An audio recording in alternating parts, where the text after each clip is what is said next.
Hey, welcome to the Economic Report. I'm Brian. Thank you for joining me. Today we're covering the White House and some of the things going on in the White House and maybe adding a little bit of perspective that maybe isn't there quite often, and maybe it helps us better understand the information overload that seems to be coming out of the White House at any given time. And of course, the only thing we ask is for a like and a subscribe, because it's those types of things that tells YouTube algorithm that you like what you see. It doesn't cost you a cent, but it helps the channel out a ton. Let's continue.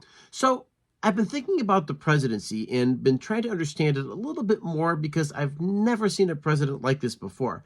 Now, I'm a guy who's in his 50s and really kind of understands that I've seen presidents and really have paid attention to all the way from Richard Nixon all the way to where we are right now. And I've never seen anything like Trump before, and maybe it deserves a little bit of attention because I think it's a story within a story. I think of President Trump more like a ringmaster at a circus. Yes, I'm not saying the presidency is a circus. I'm not saying D.C. is a circus. And I'm definitely not saying his policies are a circus, but I'm really trying to add some perspective as to what exactly is going on inside of the White House. And if you think of him as the ringmaster and there's always another act going on, it makes a ton of sense. Think about it for a minute. Today, for instance, we had a couple of things here that hit the news that you're going to want to pay attention to. Last evening, Donald Trump had Tim Cook, the CEO of Apple, come in and talk about the new jobs he's going to create here inside the United States. That means new factories, new manufacturing, and of course, everything done right inside of the United States. And not just a couple of bucks in investing. We're talking about billions and hundreds of billions of dollars. And here's a clip from that episode because I think you want to pay attention to it, because this is like one of the rings that would be going on if this was the circus. That's a commitment we share at Apple because American innovation is central to everything we do. Our products are designed here, we're hiring and growing here, and we support 450,000 jobs with thousands of suppliers and partners in all 50 states. Earlier this year, we made our largest ever spending commitment, $500 billion to the U.S. over the next 4 years. That's already yielding results. Earlier this year, we broke ground on a new factory in Houston to make advanced AI servers. And just last month, the very first test unit rolled off that factory's line, proudly made in America. President Trump shared some kind words about that work, but he also asked us to think about what more we could commit to doing. And Mr. President, we took that challenge very seriously. And of course, the news stories are covered by something like Fox News, and Maria Bartiromo does a nice job here, and she talks about this for a few minutes, and it's worthy of following because this really talks about a bigger story that's going on here. And of course, that is bringing jobs back to America, controlling supply chains, and really taking the United States to a completely different level because of the amount of investing coming into the United States and the vision of what the future really looks like. President Trump's historic reciprocal tariffs kicking in at midnight, marking the biggest shift in the global economy in nearly a century. The president posted on Truth Social this morning, quote, "Tariffs are flowing into the USA at levels not thought even possible." The president also announcing a 50% tariff on exports from India beginning August 27th because of the country's continued purchase of Russian oil.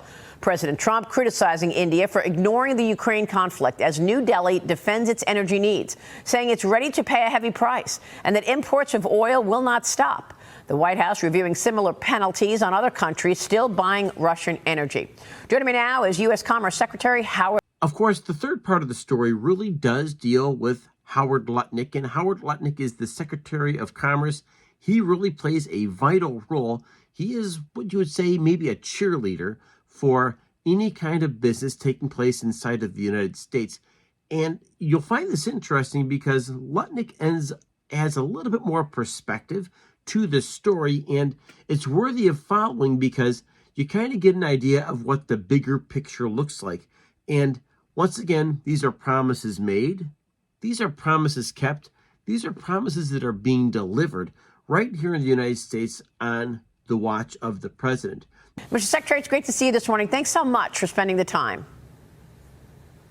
Oh, it's great fun to be with you, Maria. And I know you've talked about non-tariff barriers in the past as the president is looking at tariffs as a way to get countries to come to the middle and, in fact, change certain ways. Will the president consider that kind of tariff retaliation on China as well if it continues to buy Russian oil?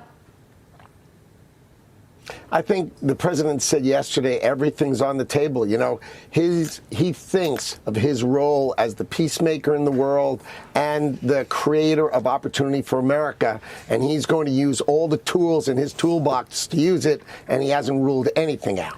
So the president signaled... Now, once again, this channel does not take political sides for neither Republican nor Democrat. What we try to do is just cover the news, cover the stories, and give you a little bit of more perspective as to what's happening and how it's happening, and maybe helping us cut through all the stuff that's going on Wall Street, what's going on in D.C., and bringing it down to Main Street and keeping things real. Of course, another story that's being covered out of the White House has to do with Vladimir Putin and Trump having a meeting. You'll note that there's going to be increased tariffs on anybody who's trading with Russia. And I want to remind you that wars have started because of trade and because of tariffs. For instance, right before World War II started and the Japanese bombed Pearl Harbor, it started with trade sanctions against the Japanese. And I'm here to say that when you start talking about money, when you start talking about quality of life, when you start talking about big financial players getting clobbered, then you're talking about the types of things that can really put political pressure on governments to start firing shots. And Trump says he's doing this to end the war in the Ukraine, not to start another one. But I want to make sure that we're understanding the big picture that's at play here. And that big picture is ending wars in Russia and Ukraine, and equally as important, opening up rare earth opportunities right there in Ukraine, and maybe finally, the fact that we are still a strategic part of NATO, and what the President of the United States wants to do is make good on the American commitment to peace, not just here in the United States, but everywhere in the world, because that seems to be one of the themes he's talking about all the time. And the fact is, taking a look at today's video, we covered a story, and the story is a story within a story. It's the president as the ringmaster, and of course, the constant flow of news from the White House. And the fact is, there's always a new actor coming in and putting on a show for the audience. Today, Howard Lutnick. Last night, Tim Cook. And of course, covered by the news channels. But beyond that, of course, bigger ramifications with places like India, places like China, and places like Russia. So you're going to want to pay attention to this channel. We cover the stories that matter very much to you. And if there's any perspective here, just understand that while you do feel as though you are being overwhelmed, like much of us do with the news cycle, understand there's a method to the madness here. And today we covered that. Hey, do me a favor, hit like and subscribe because it does wonders for this channel. It doesn't cost you a cent, but it does help out a ton. YouTube loves that. And of course, drop your comments below because they matter, and I do respond to every single one. With that, like, subscribe, and remember, folks, the biggest battle you fight is the one between your ears over your thoughts, your actions, and your attitude. Thanks for joining me, and I'll catch you next video.